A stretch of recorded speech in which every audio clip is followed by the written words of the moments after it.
Hello বন্ধুরা, শম্পা কিচেনে তোমাদের স্বাগত। আমি আবার চলে এসেছি রান্নাঘরে। আজকে আবার তোমাদের জন্য একটা রেসিপি নিয়ে। তো খুব সহজে আমি একটা রেসিপি নিয়ে এসেছি। এখন সামনেই বড়দিন এসে গেছে, তো আমি আজকে তোমাদের একটা কেকের রেসিপি করে দেখাবো। তো আজকে পাউরুটি দিয়ে আর এই অরিও বিস্কুট দিয়ে আমি কেক বানিয়ে দেখাবো। খুব সোজা, যে কোনো দিন বানায়নি সেও এই কেক বানাতে পারবে। তো চলো, প্রথমে আমি আগে পাউরুটিটার প্যাকেটটা খুলে নিচ্ছি। এখানে আমি স্লাইস পাউরুটি নিয়েছি।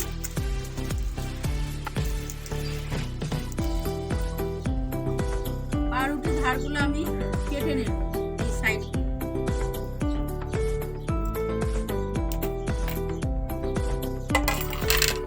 আমি এরকম ওই যে রুটি বেলনি নিয়েছি, এই বেলনিটার উপরে রেখে কেটে নেব।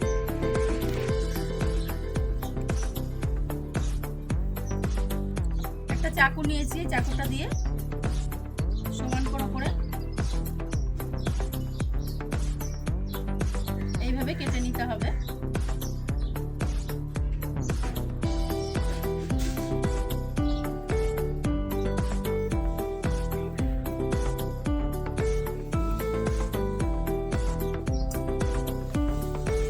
এইভাবে আমি সবগুলো কেটে নেব।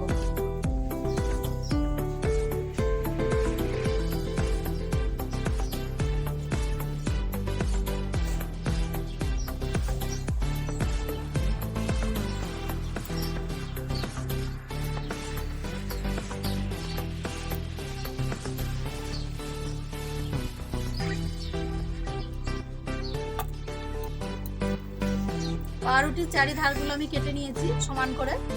আর এই যে পাউরুটি কাটার যে সাইডগুলো ছিল, এইগুলো আমি ব্রেড ক্রাম্ব হিসেবে ব্যবহার করতে পারি, মানে বিস্কুটের গুঁড়ো হিসাবে এগুলো শুকিয়ে। আর এখানে এই যে বিস্কুট, অরিও বিস্কুট নিয়েছি, বিস্কুটগুলো আমি কেটে নেব। প্যাকেটটা কেটে, এই বিস্কুটগুলো যে কোনো দোকানে পাওয়া যায়, পাড়ার। জিভে জল চলে আসছে বিস্কুট দেখে।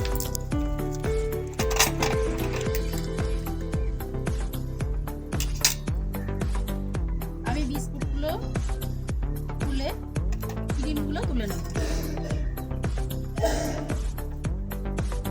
আমি বাটির মধ্যে ক্রিমগুলো নিয়ে নিচ্ছি।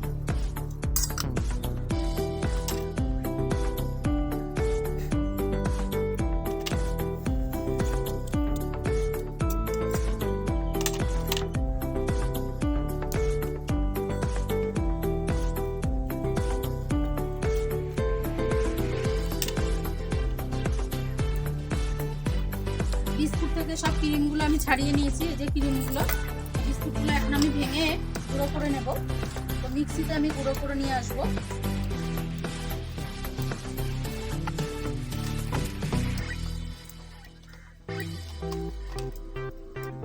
আমি এই যে বিস্কুটটা গুঁড়ো করে নিয়েছি।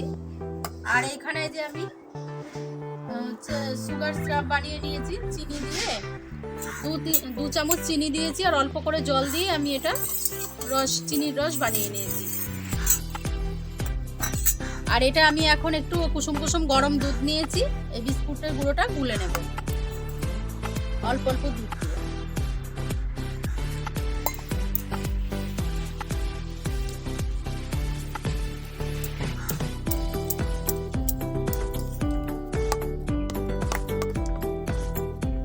অল্প অল্প করে দিতে হবে।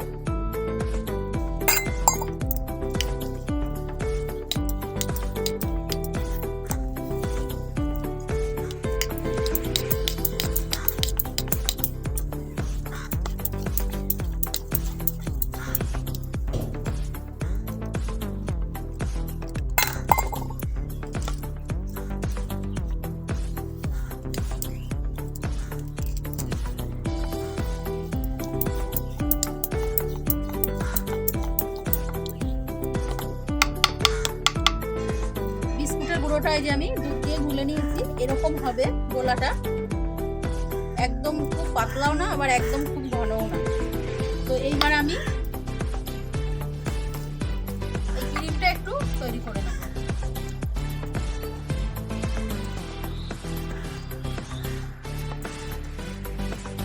কটা আমি আগে একটুখানি গোলাপ বানিয়ে নেব।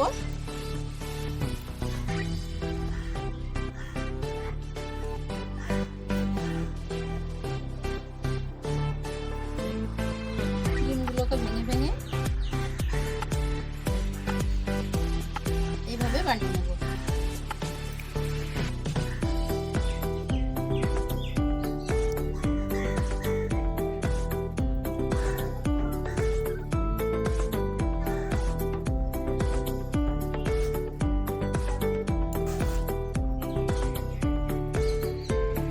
এই যে আমার একটা গোলাপ বানানো হয়ে গেছে, আর একটা বানিয়ে নেব।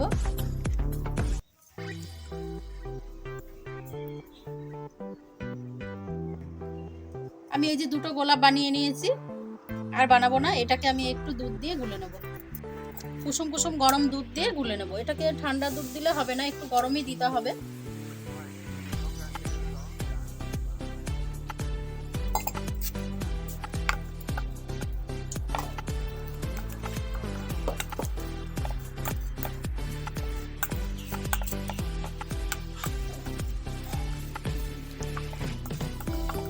এইভাবে ভালো করে গুলে নিতে হবে।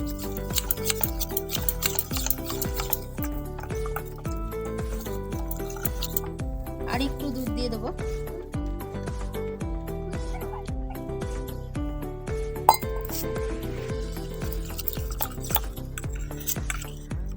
বাবারে কি মশা রে!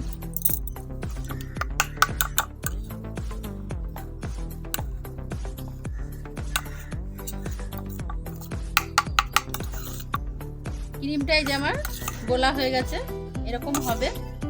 তো এবার আমি একটা এই যে প্লেট নিয়েছি, একদম সোজা প্লেটটা। তো আমি এই প্লেটটার মধ্যে আগে একটু এই ব্যাটারটা দিয়ে দেবো।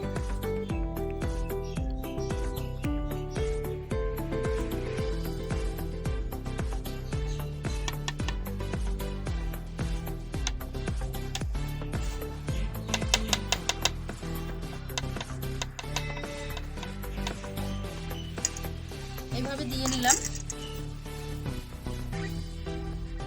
আমি এই পাউরুটিগুলো এবার এর উপরে বসিয়ে দেবো। তাহলে কি হবে, পাউরুটিগুলো আর নড়বে না, একভাবে সেট হয়ে যাবে।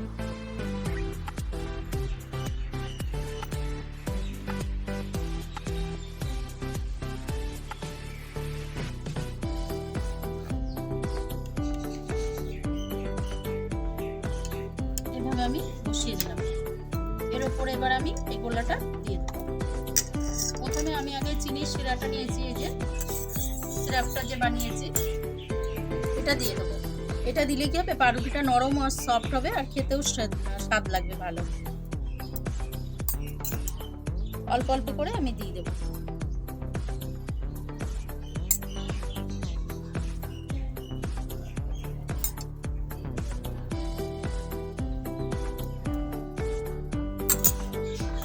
দিয়ে দিলাম। এবার আমি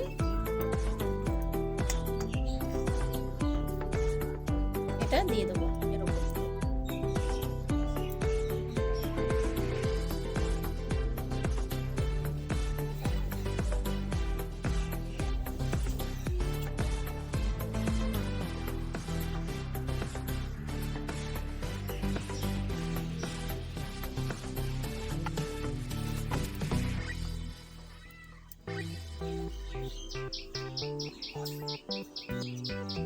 আমাদের পছন্দ মতো সাজিয়ে দেবেন। এবার আমি এই যে চেরি নিয়েছি, চেরি দিয়ে সাজিয়ে দেবো।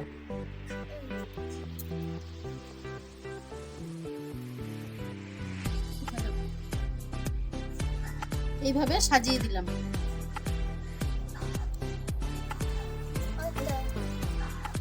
এবার আমি এই চারিপাশটা ভালো করে একটু প্লেটের গায়ে মুছে দেবো, এগুলো লেগে গেছে।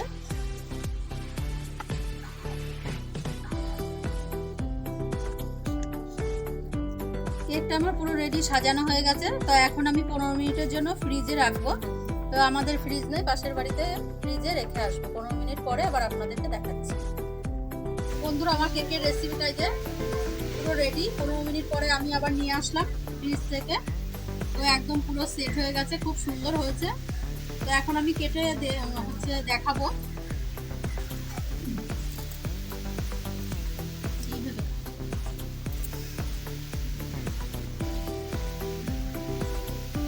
পুরো নরম একদম, আর পাউরুটিটা এমনি নরম।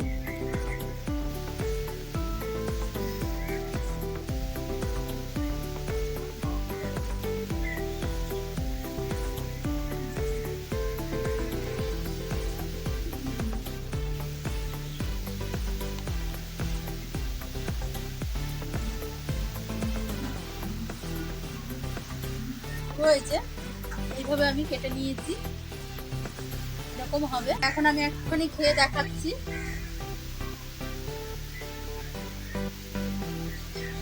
খুব ভালো হয়েছে, একদম হেভি টেস্টি।